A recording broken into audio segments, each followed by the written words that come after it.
Le pronom démonstratif simple. Alors, tout simplement, le pronom démonstratif. On va parler aujourd'hui du pronom démonstratif simple, c'est-à-dire de celui composé d'un seul mot. Celui, celle, ce, celle avec un S, ça, ceci, cela. Celui est masculin singulier, celle est féminin singulier, ce est masculin pluriel, celle avec un S est féminin pluriel, ça, ceci ou cela est neutre. M n'est autre que toi. Ici, on a celui qui est masculin singulier, qui désigne donc une personne masculin singulier. Je préfère celle qui dit ce qu'elle pense, féminin singulier. Parmi les scientifiques, il y a ceux qui écrivent trop d'articles à l'année.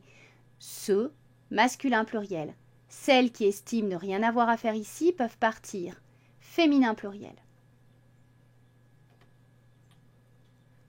Quand ce dont on parle n'est ni masculin ni féminin, on utilise ça, ceci, aussi annoncer une idée à venir. Exemple. Lire des livres d'histoire à la bibliothèque? Ça me plairait bien.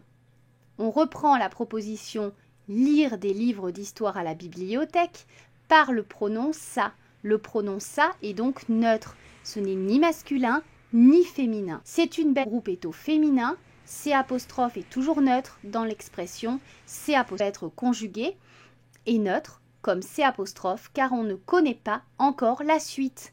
On ne sait pas de quoi on va parler quand on écrit ceci. C'est neutre. Tout cela n'a rien à voir avec moi. Même cas que précédemment, c'est un pronom neutre qui englobe une certaine quantité de choses dont on a parlé précédemment. Au lieu d'annoncer ce qui va suivre, on parle de ce dont on a parlé avant, mais qui est une idée générale et qui n'est pas quelque chose qui peut être défini comme masculin ou féminin. Pour résumer sur le pronom, celui, celle, ce, celle avec un S, ça, ceci et cela. De mon site internet pour être au courant des nouvelles publications ou encore vous abonner.